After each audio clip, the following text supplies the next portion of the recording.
Béni soit le Seigneur, mes bien-aimés dans le Seigneur, de BCC, de Yarassi et de partout, vous qui aimez le Seigneur. En ce jour, nous célébrons Joyeux Noël, qui est pour nous un très bon souvenir, une très belle célébration.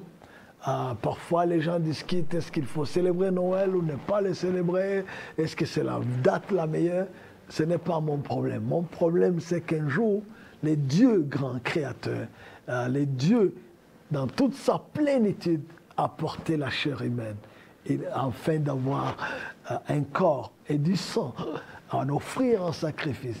Il est venu dans un mangeoire, il est venu pas comme un extra, il est venu comme un simple. Il est né, un enfant nous est né, un enfant. Tu peux imaginer un enfant? Il est né pour moi. Alors, quand je pense à cela, je conclus que Dieu s'est abaissé pour te relever. Je te souhaite une très belle fête de Noël. Pensez simplement que Dieu a un plan qui t'élève et il s'est appauvri lui-même pour nous enrichir. Il s'est rendu humble, il s'est rendu humble jusqu'à la mort, en fait, nous avons la vie et la gloire, et même la gloire. Merci. Que Dieu te bénisse en célébrant Noël, en te rappelant que tu as de la valeur et que Dieu s'est fait homme pour partager avec toi la nature divine. Mais ce n'est pas tout. Nous avons la nouvelle année devant nous. Une année nouvelle, 2025. Oh, une année qui nous présente, qui nous garde de bonnes surprises, de meilleures surprises. Car c'est cela mes souhaits, c'est là ma prière. Nous sommes, pour ceux qui les connaissent, dans cette marche, nous sommes dans un septennat de surnaturel. Et spécialement pour cette année que nous avons essayé de terminer, nous avons mis l'accent sur l'esprit de révélation que nous voulions recevoir. Mais maintenant, cette année qui vient, on va aller à un autre niveau. Ce n'est pas un esprit de révélation que nous prions pour avoir, mais un esprit de sagesse et de discernement.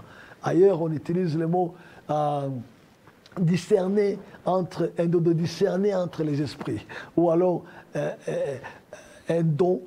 On a la sagesse, mais aussi le discernement ou le jugement correct.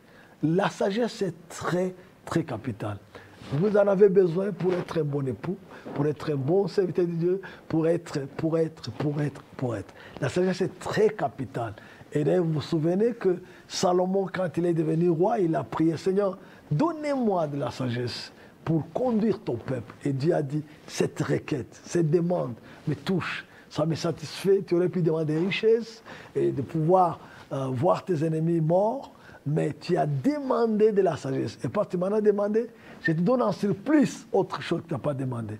Et la preuve qu'il avait reçu la sagesse d'en haut, c'est que quand il avait à juger entre deux femmes qui se battaient, l'un qui disait non, l'enfant vivant est mien, celui qui est mort retient.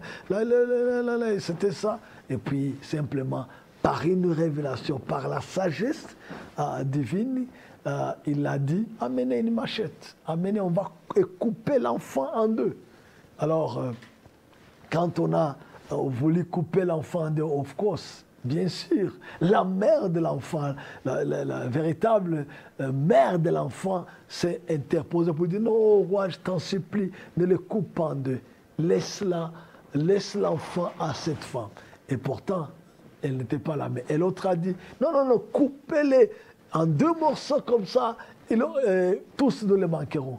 Et là, le discernement, le jugement, la sagesse qui a se révéler, et Salomon pouvait dire, donnez à cette femme l'enfant, parce que c'est elle, sa mère. Voilà, il y a beaucoup de défis dans la vie qui ont besoin de sagesse. Nous devons conseiller, nous devons l'aider ou conduire, nous devons partout, nous devons gérer notre maison, tout, sagesse.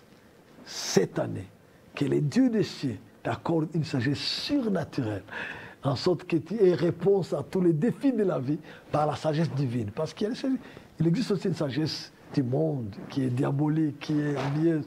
Ce n'est pas de cette sagesse-là charnelle. Je parle de la vraie sagesse de Dieu qu'il a répandue à plusieurs, qu'il a donnée à ses serviteurs. Et la Bible dit dans Proverbes 2,6, l'Éternel donne la sagesse. Donc, à quelque part aussi dans Jacques 1, on dit, c'est lui qui m'a qui la demande à l'Éternel, qui donne sans... Il donne, et ce sont ces paroles qui procurent la connaissance de Dieu. Donc, c'est Dieu qui donne la sagesse. La sagesse, c'est tout. Et là, je veux vraiment que Dieu répande la sagesse. Voilà mon souhait, ma prière. Nous allons naviguer avec ça jusqu'au mois de décembre et nous voulons qu'à la fin, on puisse dire, cette année, j'ai acquis la sagesse d'en haut. Cette année, Dieu m'a donné la sagesse d'en haut. Merci. Et que toutes les bonnes choses dans cette année, que ce soit une année glorieuse, une année où tu sois planté dans le Seigneur et que tu exploses en grandeur. Au nom puissant de Jésus-Christ. Amen et Amen et Amen. Merci.